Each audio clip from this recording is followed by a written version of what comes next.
Hello everyone, prime institute के इस YouTube channel में आप सभी का स्वागत है। मैं भूपेंद्र आपका स्वागत करता हूं। आज हम मैथमेटिक्स के एक बहुत ही इंपॉर्टेंट चैप्टर के बारे में डिस्कस करेंगे। आप देख ही रहे होंगे मेरे पीछे अलजेब्रिक एक्सप्रेशन। देखिए, अलजेब्रा अपने मैथ्स का स्पेशली 8, 9, 10 जो हमारी इंपॉर्टेंट क्लासेस होती हैं हमारे मैथ लेवल के लिए, उसका एक बेसिक चैप्टर है। तो हमें अलजेब्रा स्ट्रॉन्ग करने के लिए उसके कुछ बेसिक अच्छे तरह से कंसेप्ट क्लियर होने चाहिए। तो आज हम वहीं स्टार्ट करते हैं। हम टॉपिक लेते हैं अलजेब्रिक एक्सप्रेशन। अच्छा, आप सभी को पता होगा, बस आपने थोड़ा सा पढ़ा होगा तो आपको पता होगा कि अलजेब्रिक एक्सप्रेशन या अलजेब्रा पढ़ने से पहले हमें दो चीज़ों के बारे में हमें अच्छे से पता होना चाहिए। पहली चीज़ क्या है? वेरिएबल। पहली चीज़ क्या होती है? वेरिएबल। और अनदर थिंग क्या होता है हमारे पास? कांस्टेंट। क्या होता है बेटा? कांस्टेंट। सब ध्यान से सुना। वेरिएबल क्या होते हैं? A number which can have various numerical value is called variable. अब देखो, वेरिएबल का मतलब होता है जो वैल्यू हमारी वेरी करे। वेरी करे का करने का मतलब ऐसा हो गया सर बेटा, देखो जैसे कि मैंने एग्जांपल लिखे हैं एक्स बी वाई। सर ये तो आपने लेटर लिख दिए। आप पे मैथ पढ़ा रहे हो या आप इंग्लिश पढ़ा रहे हो?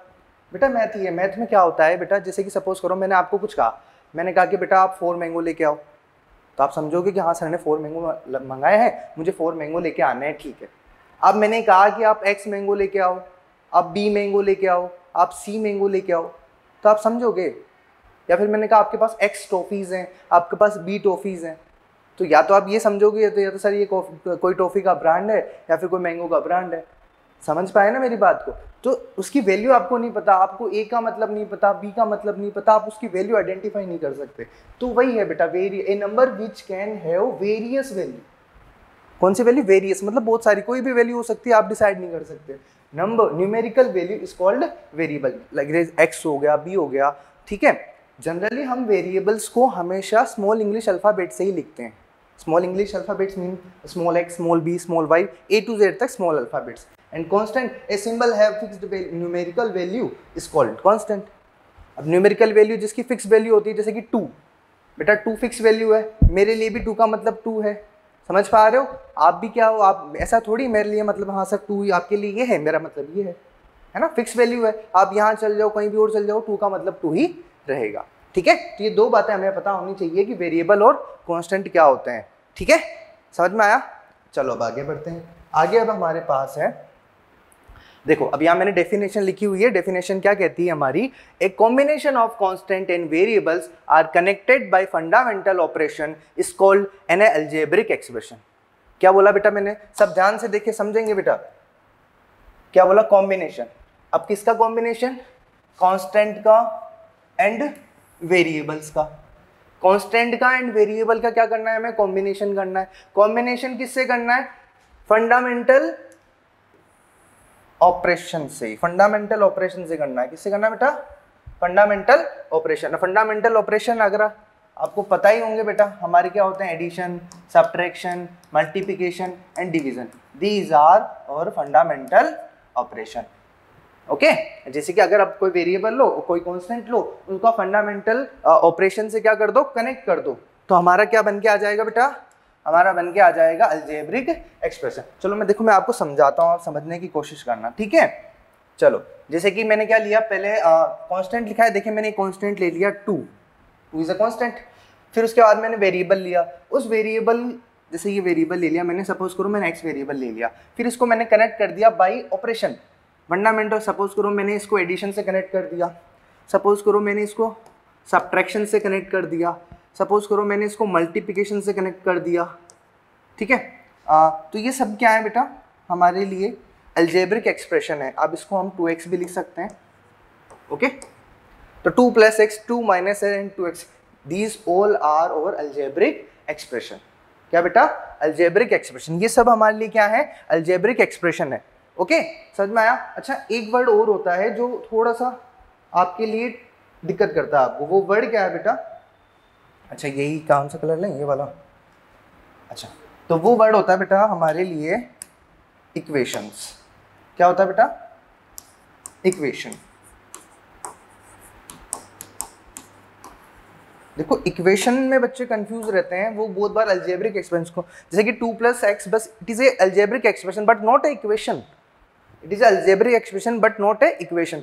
इक्वेशन में क्या होता है? हम 2 + x, then 2 plus x equal to something, हम कोई एक नंबर या कोई वेरिएबल हम लिख देते हैं, जैसे कि 3। देखिए आप देखिए 2 प्लस एक्स इक्वल टू 3। देखो 2 प्लस एक्स हमारा अलजेब्रिक एक्सप्रेशन था, बट इक्वेशन बनाने के लिए मुझे इक्वल टू का साइन हमें ऐड करना होता है, तब ये इक्वेशन बन जाएगी। इक्वेशन की दोनों इक्वेशन क्या करती है, अलजेब्रिक एक्सप्रेशन को या किसी भी इक्वेशन को दो पार्ट में डिवाइड कर देती है, लेफ्ट हैंड साइड में और राइट हैंड साइड में। यहाँ पर राइट हैंड साइड में हमारा कौन सा नंबर है 3, लेफ्ट हैंड साइड में कौन सा नंबर है 2 प्लस एक्स। ठीक है, इट इज इक्वेशन। जैसे कि 2 माइनस एक्स हमारे पास अलजेब्रिक एक्सप्रेशन था, बट अगर मैं इसको ऐसा लिख दूं 2 माइनस एक्स इक्वल टू, मैंने समथिंग लिख दिया जैसे कि x प्लस 3 लिख दिया, बट अब ये क्या बन गया बेटा हमारे लिए, अब ये बन गया हमारे लिए सर ये इक्वेशन। क्या बन गई बेटा, इक्वेशन बन गई। क्या बन गई, इक्वेशन। सिमिलरली अगर 2x के अगर हमें लिखना चाहते हैं, then 2x is equal to 7 something, okay, then 2x equal to 7 is a equation. Okay, समझ में आया। तो इक्वेशन केवल इतना से ही होता है कि आपका जो भी अलजेब्रिक एक्सप्रेशन होता है उसमें हम इक्वल टू का साइन ऐड कर देते हैं, उससे हमारे पास दो साइड कन्वर्ट होकर आ जाती है, राइट हैंड साइड और लेफ्ट हैंड साइड। ठीक है, कोई भी नंबर हो सकता है, कोई भी न्यूमेरिकल हो सकता, सॉरी कोई भी वेरिएबल हो सकता है, कुछ भी आ सकता है। ठीक है, अच्छा, अब इस डेफिनेशन को, अलजेब्रिक एक्सप्रेशन को हमने समझ लिया कि हाँ सर कोई वेरिएबल आता है और आप कोई कांस्टेंट लेते हो, उसको आप मिक्स कर देते हो, सॉरी कनेक्ट कर देते हो। किससे कनेक्ट करते हैं हम बेटा, कोई भी फंडामेंटल ऑपरेशन से। फंडामेंटल ऑपरेशन का मतलब एडिशन से, सब्ट्रैक्शन, मल्टीप्लिकेशन से और डिवीजन से हम उसको क्या कर देते हैं बेटा, कनेक्ट कर देते हैं, तो हमारे पास इस तरीके के अलजेब्रिक एक्सप्रेशन बन के आ जाते हैं। ठीक है, आपको समझ में आया। ओके, चलो देखो बेटा अब हम आगे देखते हैं। आगे अब हमारा टॉपिक आता है बेटा टर्म्स।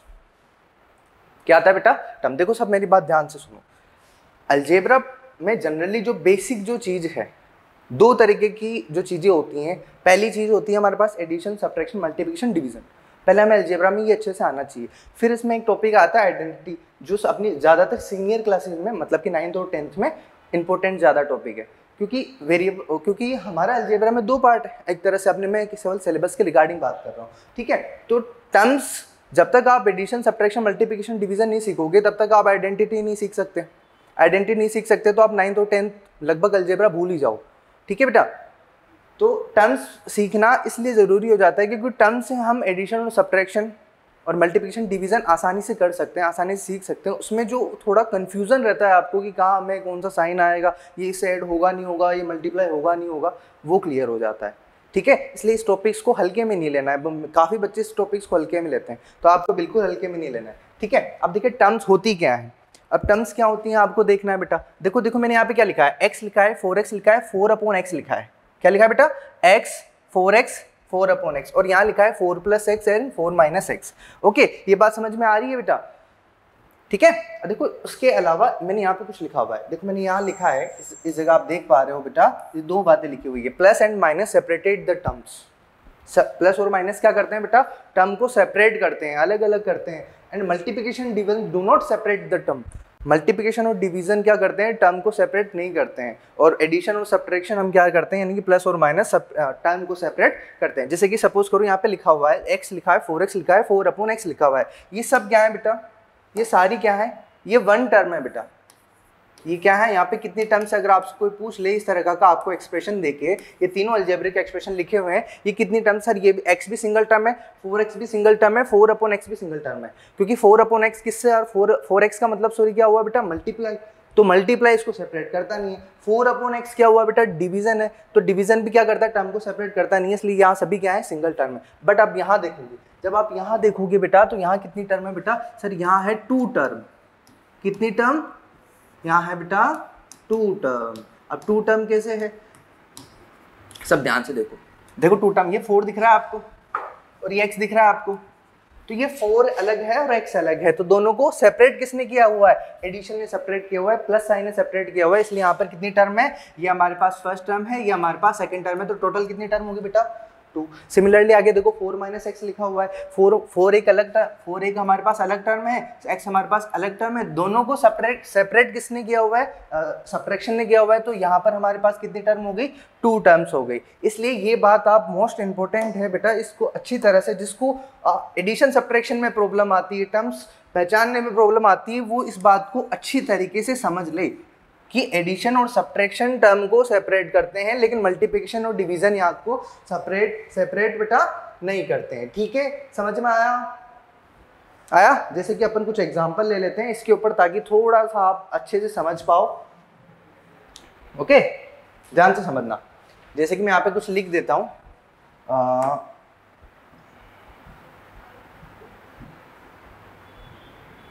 जैसे कि मैंने लिखा है यहाँ पर 4x 3 + x 2x + 5x sorry 5y then 3x + 7y + 4z and 3x + y। देखो अब ध्यान से देखो, अब बट देखो सबको दिख रहा है ये 4x है। अब यहाँ पे कितनी टर्म है सर? यहाँ पर एडिशन और सब्ट्रैक्शन तो है ही नहीं, यहाँ एडिशन और सब्ट्रैक्शन तो है ही नहीं, तो यहाँ पे कितनी है? ये है सर 1 टर्म। यहाँ कितनी टर्म है सर? ये 1, ये अलग टर्म है, ये अदर टर्म है, इनको एडिशन ने क्या किया हुआ है? सेपरेट किया हुआ है। तो यहाँ पे कितनी टर्म है? यहाँ पे 2 टर्म्स है बेटा। कितनी टर्म्स है? 2 टर्म्स है। देखो यहाँ पर ये अलग टर्म है, ये भी एक अलग टर्म है, दोनों को सेपरेट किसने किया हुआ है? 2 है। तो ये कौन सी टर्म है बेटा? यहाँ पर कितनी टर्म हो गई हमारे पास? 2 टर्म्स हो गई। सिमिलरली बेटा यहाँ देखो, ये एक अलग टर्म, ये अलग टर्म, ये और ये अलग टर्म है, इसको भी एडिशन सेपरेट किया है, इसको भी एडिशन सेपरेट किया, तो टोटल कितनी टर्म हो गई बेटा? हमारे पास हो गई 3 टर्म हो गई। कितनी टर्म हो गई? 3 टर्म। और यहाँ कितनी होगी? यहाँ कितनी होगी आप बताओ? ठीक है, कितनी होगी बेटा? 2 टर्म्स होगी। कितनी टर्म होगी? 2 टर्म्स होगी। ओके, अच्छा अब टर्म्स को पढ़ने के बाद हमारे पास इसके बाद एक टॉपिक रहता है टाइप्स ऑफ टर्म्स। क्या होता है बेटा? Types of terms. जैसा आपको दिख रहा होगा बेटा, टर्म 2 टाइप्स के होते हैं, like term and unlike term. क्या होता है बेटा? Like term and unlike term. अच्छा, अब लाइक टर्म क्या होते हैं और अनलाइक टर्म क्या होते हैं इसके बारे में पढ़ लें, क्योंकि बेटा लाइक और अनलाइक टर्म को पढ़ना इसलिए भी जरूरी होता है क्योंकि एडिशन और सब्ट्रैक्शन किसका होता है? केवल लाइक टर्म्स का होता है। एक like term another like term के साथ ही एडिशन और सब्ट्रैक्ट हो सकती है ना? समझ में आ रहा है मेरी बात? इसलिए इसको पढ़ना हमें आइडेंटिफाई, हमें पता होना चाहिए कि लाइक टर्म क्या है। ठीक है, तो ध्यान से समझेंगे। तो लाइक टर्म्स क्या होती है बेटा? Same variable with same power. देखिए आपको समझाने के लिए मैंने इसे कोड करके लिखा हुआ है ताकि आपको केवल एक की पॉइंट याद करना पड़े, कोई लंबी चौड़ी डेफिनेशन याद नहीं करनी पड़े। समझ पा रहे हैं? तो मैंने क्या लिखा है? Same variables with same power. Power का मतलब आप समझते ही हो बेटा। ठीक है, जैसे कि x लिखा हुआ है, इसके ऊपर मैंने 5 लिख दिया, तो ये 5 क्या है? यहाँ पर पावर है बेटा। ठीक है, और x हमारा क्या है? बेस है। और एग्जाम्पल लिख लेते, जैसे 2 लिख दिया, 2 की पावर यहाँ पर क्या है? 5 है, तो ये 5 क्या है बेटा? पावर है। ठीक है, तो same variable with same power. अगर आपको लाइक टर्म चेक करना है तो पहले आप क्या चेक करोगे सर? पहले हम चेक करेंगे वेरिएबल, फिर हम क्या चेक करेंगे सर? पावर। अगर वेरिएबल सेम है और पावर भी सेम है तब वो कौन सी टर्म हो जाएगी? Like term. समझ में आया? क्या आया सर? सेम वेरिएबल होना चाहिए और सेम पावर होनी चाहिए। अनलाइक टर्म में क्या होना चाहिए? या तो सर डिफरेंट वेरिएबल हो जाए, क्या हो जाए? डिफरेंट वेरिएबल हो जाए, या फिर क्या हो? सेम वेरिएबल हो विथ डिफरेंट पावर हो। आपस बोलता हूँ, कंफ्यूज नहीं होना है। या तो डिफरेंट वेरिएबल हो, या वेरिएबल ही अलग अलग हो, या फिर क्या हो बेटा? डिफरेंट पावर हो। क्या हो बेटा? डिफरेंट पावर हो। जैसे कि अभी हम एग्जांपल से समझते हैं, आपको ये बातें समझ में आएंगी। ठीक है, देखो दिख रहा है ना?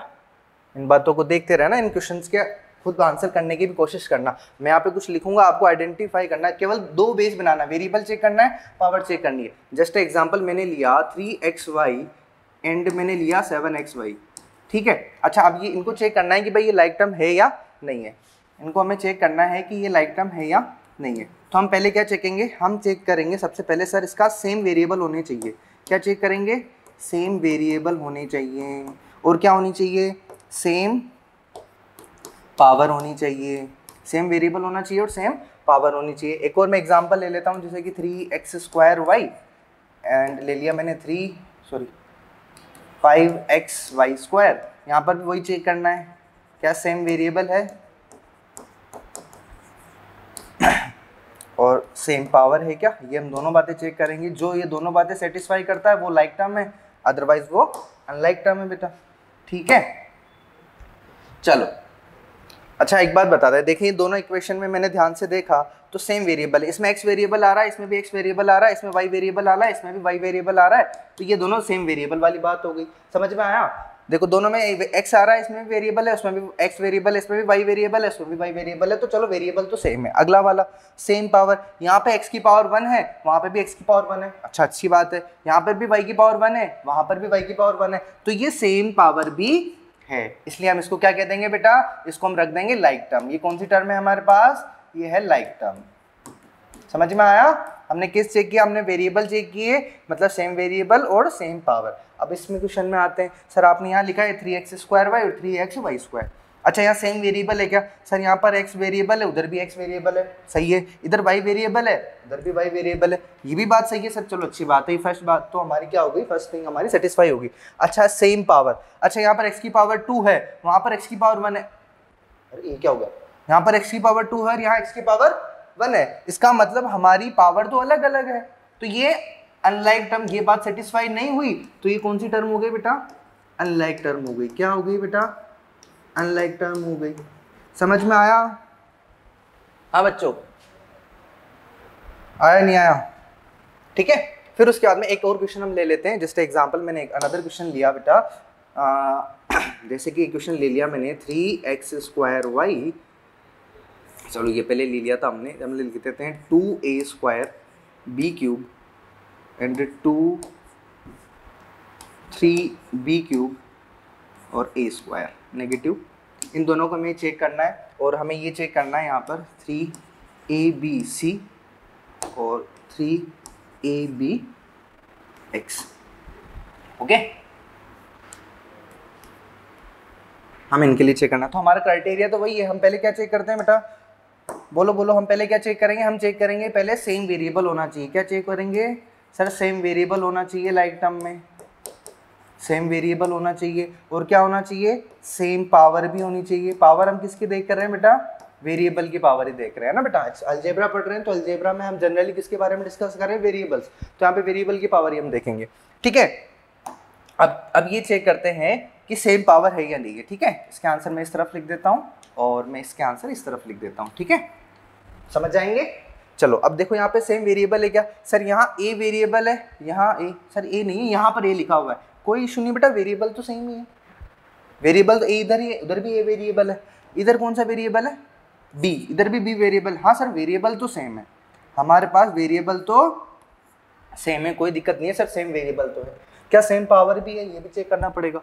यहाँ पर a की पावर 2 है, उधर a कहाँ? या सर a की पावर 2, उधर भी a की पावर 2, a की पावर तो सर सेम है, कोई दिक्कत वाली बात नहीं है। फिर यहाँ है बेटा b, इधर b की पावर 3 है, उधर भी b की पावर 3 है। सर पावर सेम है दोनों वेरिएबल की, वेरिएबल भी सेम है, पावर भी सेम है, कौन सी टर्म हो गई सर? लाइक टर्म हो गई। अरे वाह, सीख गए आप लोग, वेरी गुड।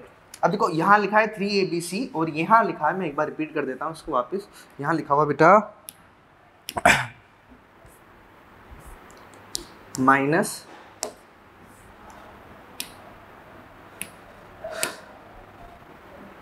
-7ab और x लिखा हुआ है, ठीक है। अब अपन आप लोग इसका आंसर करके बताओ, थोड़ी देर में रुकता हूँ, कि अनलाइक टर्म है या लाइक टर्म है। हो गया?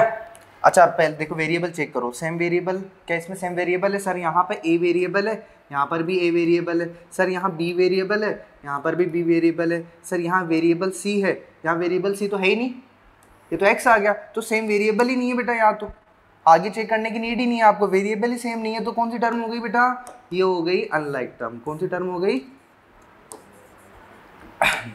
अनलाइक टर्म, ठीक है। आज हमने पढ़ा कि आज हमने क्या क्या पढ़ा, एक बार हम देख लेते हैं। पहले हमने पढ़ा बेटा अलजेब्रिक एक्सप्रेशन के बारे में पढ़ा कि अलजेब्रिक एक्सप्रेशन में वेरिएबल और कांस्टेंट क्या होते हैं। फिर उसके बाद में हमने अलजेब्रिक एक्सप्रेशन की डेफिनेशन के बारे में पढ़ा और आपको समझाया कि अलजेब्रिक एक्सप्रेशन क्या होता है। उसके बाद में थोड़ा बहुत इक्वेशन में और अलजेब्रिक एक्सप्रेशन में एक थोड़ा सा जो डिफरेंस कन्फ्यूजन चलता है उसको भी हमने यहाँ समझा।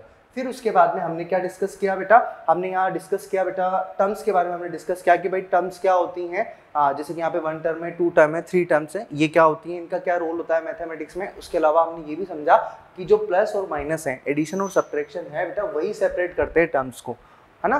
फिर उसके बाद में हमने थोड़ा बहुत यहाँ डिस्कशन किया, यहाँ हमने किसका डिस्कशन किया, यहाँ हमने डिस्कशन किया हमारे टाइप ऑफ टर्म्स का। किसका डिस्कशन किया बेटा? कि टाइप्स क्या होते हैं, टर्म्स के जो टाइप्स होते हैं वो क्या होते हैं, उसका हमने डिस्कशन किया, ठीक है। ये जो टॉपिक है आपका 8, 9, 10 का बेसिक है बेटा, ठीक है। तो आपको ये टॉपिक अच्छे से पढ़ना चाहिए, और ताकि आप अपनी जो मैथमेटिक्स है उसको आप 8 और 9, 10 लेवल पे अच्छे से स्ट्रॉन्ग कर सके, आपका वीक पॉइंट नहीं रह जाए, ठीक है।